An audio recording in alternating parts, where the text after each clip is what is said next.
በሴት ልጅ ብሎክ መደረግ የማትፈልግ ከሆነ በፍጹም እነዚህን ጥያቄዎች እንዳትጠይቃት።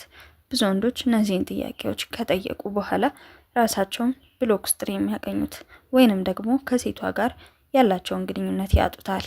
እነዚህን ጥያቄዎች ዛሬ ላይ የምትቀርባትን ሴት በፍጹም እንዳትጠይቃት። ምናልባት ራሷ ፈልጋ ከነገረችህ በጣም ጥሩ፣ ጆሮ ሰጥተህ አድምጣት፣ ጠይቃት። ነገር ግን በራስ ተነሳሽነት ደፍረህ በፍጹም እንዳትጠይቃት። በቃ ነገሩ ከሷ ይምጣ። አንተ ደፍረህ ስትጠይቅና ካንተ ሲመጣ ሌላ ትርጉም ነው የሚይዘው። እነዚህ ጥያቄዎች በፍጹም አንተ ቀድመህ ልትጠይቃት አይገባም። ይህ ስለ ፍቅር ነው። ቪዲዮውን ከመጀመራችሁ በፊት ላይክ ማድረግ እንዳትረሱ። ቻናላችንን ሰብስክራይብ አድርጋችሁ ስለምትከታተሉ እናመሰግናለን። ወደ ቪዲዮ።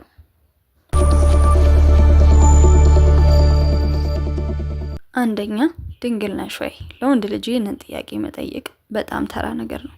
ለሴት ልጅ ግን ትርጉሙ ሌላ ነው የሚሆነው። ለምን ማወቅ ፈለገ? ይህ ልጅ የሚያስበኝ ለጊዜያዊ ስሜት ነው?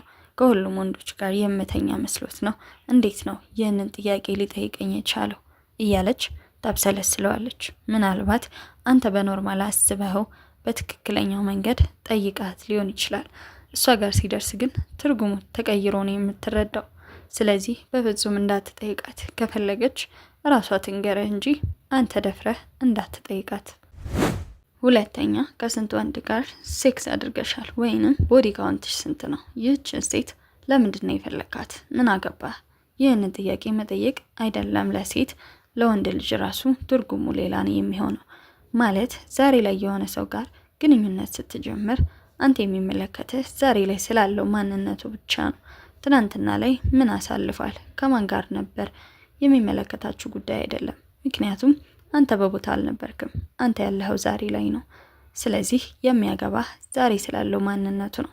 ስለዚህ ዛሬ ላይ ትኩረት ያደረገ ጥያቄ ጠይቅ፣ ከገላዋ ውጣ። የፈለገውን ያክል ፖዚቲቭ ሀሳቢ ብትሆን አመለካከትህ ሌላ እንደሆነ ነው የሚያስመስልብህ።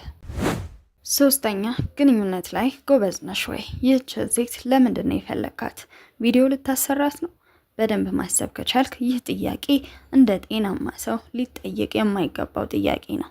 እንደዚህ ብለህ ጠይቃት ብሎክ ብታደርግህም የሚገርም ነገር አይደለም። ስለዚህ የምትጠይቀውን ነገር ወቅ። በፍጹም እንደዚህ ተብሎ አይጠየቅም።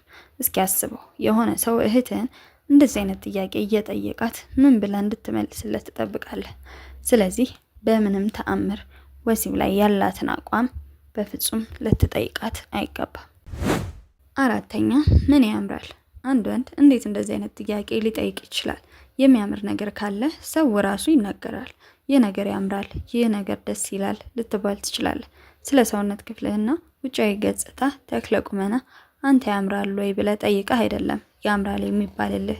ስለዚህ ይሉንታ እንዲሰማት ነው የምታደርጋት። በራስ መተማመን እንደሌለ እዛው ላይ ታያለች። የሚያምር ነገር ካለ በራሷ ይህ ነገር እኮ ያምራል፣ ይህ ነገር እኮ ደስ ይላል ትላለች። ፍቅረኛ ካልሆነች በስተቀር በፍጹም ደፍረህ ምን ያምራል፣ ምን ትወጃለሽ ምናምን እያልክ የጅል ጥያቄ እንዳትጠይቃት።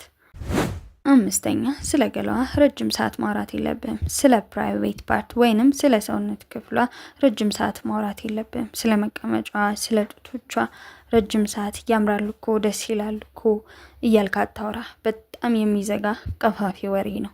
በፍጹም እንደዚህ አትበል። በጣም ሴሰኛ እንደሆንክ ነው የምትረዳው።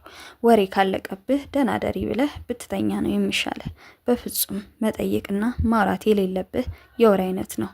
እዛ ነገር ላይ አትቆይ። ምናልባት የሚያምር ሰውነት ካላት አድንቀህ ለፍ። ያ በቂ ነው እንጂ 10 ጊዜ ስለዛ ነገር እያወራ ድርቅ አትበል። ለሌላ ዓላማ እንደመጣ አስባ እንድትርቅህና እንድትሸሽ ነው የሚያደርገው።